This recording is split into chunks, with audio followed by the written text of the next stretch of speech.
How is that a threat to the United States? How are we at war with these people? When did Congress declare this war?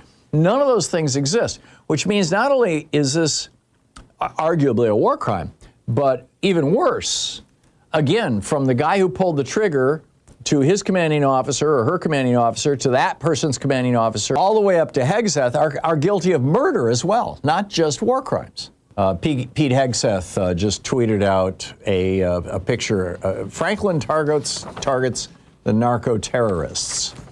And it's a picture of a turtle in military garb in a helicopter shooting an RPG at a guy in a boat and blowing up the boat. He's so proud of this. And legal experts are pretty much not proud of it. Now, you'll keep in mind, a couple of weeks ago, or maybe it was a couple of months ago, I don't recall exactly when, we did cover it on this program when it happened. I do remember that. Pete Hegseth fired many of the senior JAG officers. This is the Judge Advocate Corps, whatever it is. Advocates, yeah, the Judge Advocates General Corps, the JAG. And these are the top military lawyers, and the reason that the ones that he fired are there are so that if the president gives an order to senior members of the chain of command, because these were senior JAG officers, they can go to the JAG officers, who are the attorneys for the military, and ask them, is this a lawful order? And if the JAG officers say, no, it's not a lawful order, then they can refuse it. But without the JAG officers there, they've pretty much just got to do what the president says, or so it appears.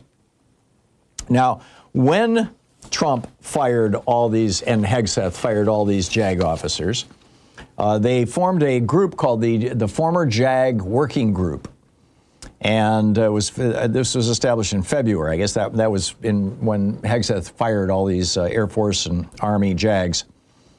And they did so basically so that they could do things like what they just did. They just issued this notice, this memorandum. And they said they were talking about how they represented, the JAG officers represented the guardrails that keep the military operating within the law, the U.S. law and international law. And they said that Hegseth's, quote, systematic dismantling of the military's legal guardrails, which they said, led to the creation of this group, quote, had those guardrails been in place, we are confident they would have prevented these crimes. Now, Trump, yesterday on his airplane off to his golf course, or maybe back from his golf course, at our expense, of course, said that Pete didn't give an order to kill everybody. And according to the two people who are cited in, I believe it was the Wall Street Journal, it was a verbal order. So, Hegseth is denying he gave this order. Trump is denying he gave the order. Hegseth hasn't made an official denial, but, via Trump, I mean, it's pretty solid. But according to the JAG officers, if the order was given, then from Hegseth all the way down to the guy who pulled the trigger, every single one of them are liable to be brought up on international crimes before the criminal court in The Hague, although we're not a signatory to it. But there are, the United Nations could arguably initiate proceedings against them. But they're also subject to be brought up under military tribunals under the UCMJ in the United States. If this is all determined to be an act of war, or actually a war crime, a crime of war. On the other hand, if Hegseth and Trump cannot even provide any proof that what they're doing is war, and I don't think they can. I mean, these boats are not even armed. How do they represent a threat to the United States? It's a 7-mile stretch between Venezuela and Trinidad and Tobago, or whatever it is. And these boats are just crossing this little 7-mile stretch. And yeah, some of them were probably carrying drugs, but how is that a threat to the United States? How are we at war with these people? When did Congress declare this war?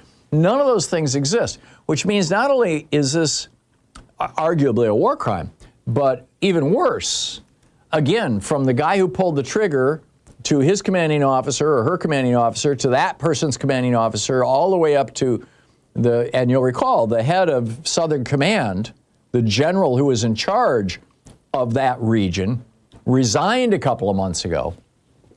I would bet you $50 this is why. All the way up to Hegseth are guilty of murder as well, not just war crimes, or instead of war crimes. NBC News revealed that Senior Judge Advocate General Paul Meagher, a Marine colonel at U.S. Southern Command in Miami, had spoken out against the plans to bomb the boats in the Caribbean, specifically warning in August that this would make service members liable to prosecution for extrajudicial killing. I said I thought this report was in the Wall Street Journal. It's not. It was in the Washington Post. Let me correct myself here in real time. The Post, following this reporting, the Republican-controlled House and Senate committees, the Armed Services committees, have both announced that they're going to investigate this. Roger Wicker is the Republican from Mississippi, is the head of the Senate Joint or Armed Services Committee, along with Jack Reed, the Democrat from Rhode Island. And in the House, Mike Rogers, the Republican from Alabama, along with Adam Smith, the Democrat from Washington.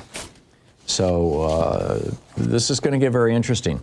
The Joint Special Operations Command previously told the White House that the double trap strike was necessary to sink the boat to avoid a navigation hazard to other boats. And Seth Moulton, who's a Democrat congressman from Massachusetts, says this is, it's a joke.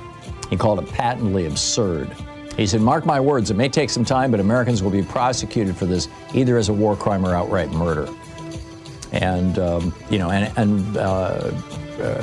writer by the name of Ramaz Nath said Saturday that Hegseth, quote, telegraphed his intention to issue illegal orders the day he fired the JAG officers. Yeah, you think? It's time to seriously investigate this guy.